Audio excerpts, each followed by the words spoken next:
Business Law Pas FM bersama Dr. Ricardo Simanjuntak SH LLM. Mitra bisnis, hari ini kita akan membahas tentang perjanjian investasi dalam aktivitas bisnis. Kalau kita bicara tentang aktivitas bisnis, maka tujuan akhir dari satu aktivitas bisnis tentunya adalah keuntungan atau profit. Nah, seperti yang sudah kita bahas pada sesi sebelumnya, untuk memaksimalkan potensi keuntungan, maka bisnis itu bisa dilakukan dengan begitu bervariasi cara. Bisa saja bisnis itu dilakukan oleh satu orang, atau bisa bisnis itu dilakukan oleh lebih dari satu orang secara berkelompok. Ya kan? Atau bisnis itu bisa dilakukan kumpulan dari para pemilik modal yang mewujudkannya dalam satu entity baru. Itu yang disebut dengan misalnya badan hukum, perseroan terbatas. Bisa jadi itu merupakan satu ketentuan yang sebenarnya tujuan utamanya bukan profit, tapi dia merupakan satu aktivitas yang membangun pelayanan-pelayanan dalam bentuk yayasan. Tapi dia merupakan satu badan hukum baru.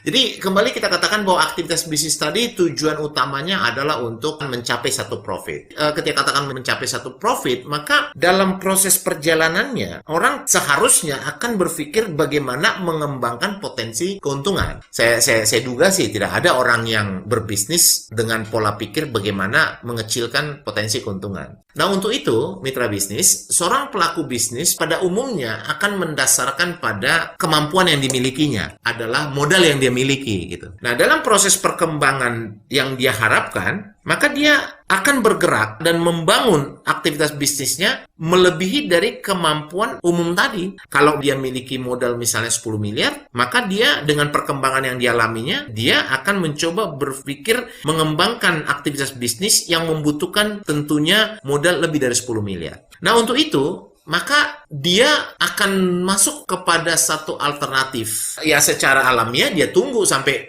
untungnya nambah, tapi alternatifnya dia mungkin akan melakukan percepatan dengan menghadirkan pihak lain. Pihak lain itu bisa aja dia hadirkan dalam hubungan dia meminjam, ya kan? Ya, kalau dikatakan meminjam berarti ada perjanjian pinjam meminjam atau perjanjian kredit. Nah, pihak yang umum dia dekati adalah pihak perbankan. Sebagai satu pinjaman, nasabah tadi akan mempunyai kewajiban untuk membayar bunga dan membayar kewajiban-kewajiban lainnya. Tapi kalau misalnya kita ke bank gitu, ngutang gitu, itu juga kan mempunyai batasan-batasan, ya kan? Baik dari sisi jumlah maksimum yang bisa kita pinjam, lalu juga konsekuensi-konsekuensi penjaminan atas ketaatan kita untuk membayar utang kita tadi dalam bentuk prinsipal dan bunga. Artinya kita harus memberikan juga jaminan, baik itu jaminan kebendaan, bergerak tidak bergerak, atau jaminan perorangan, atau jaminan korporasi yang membuat bank akan menyatakan ya atau tidak. Kembali untuk melakukan pengembangan itu, seorang pelaku usaha, dia bisa membangun alternatif fases lain, misalnya dengan mendekati perusahaan financing, ya kan? Misalnya seperti leasing. Atau juga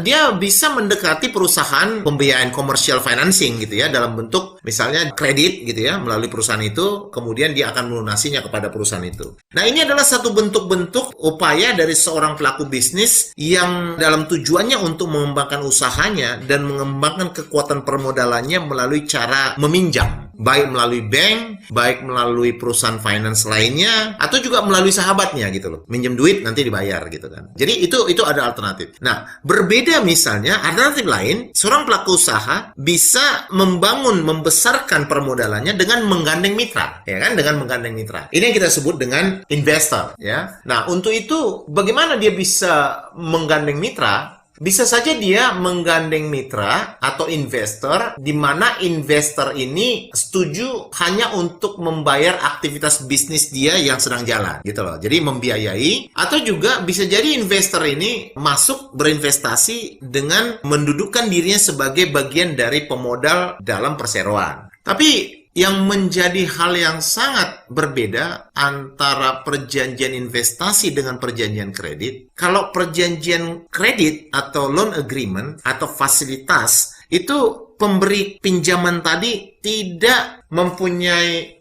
risiko terhadap apapun kejadian yang dialami oleh debiturnya. Gitu. Misalnya contohnya, kalau bank memberikan pinjaman 10 miliar, lalu kemudian debitur ini mengalami kerugian, dalam upaya untuk menggunakan 10 miliar itu, dia nggak bisa mengatakan kepada bank, saya nggak bisa mengembalikan 10 miliar karena saya rugi. Nggak. Dia harus mengembalikan itu beserta bunganya. Tapi di sisi lain, bank juga tidak mempunyai hak untuk merevisi manfaat yang diperolehnya dalam bentuk bunga tadi atau yang lain-lain hanya karena dia mengetahui bahwa nasabahnya ini ternyata memperoleh keuntungan jauh lebih besar dari yang diproyeksikan gitu. Dia hanya berhak untuk ya dapat bunga segitu yang sudah ditentukan. Sama juga seperti leasing company dan lain. Sehingga dalam bahasa sederhananya kita katakan dalam perjanjian pinjam meminjam, bank hanya berhak terhadap bunga yang disepakati. Mitra bisnis, demikian pembahasan kita hari ini. Saya Ricardo Simanjuntak untuk Business Law Pacific.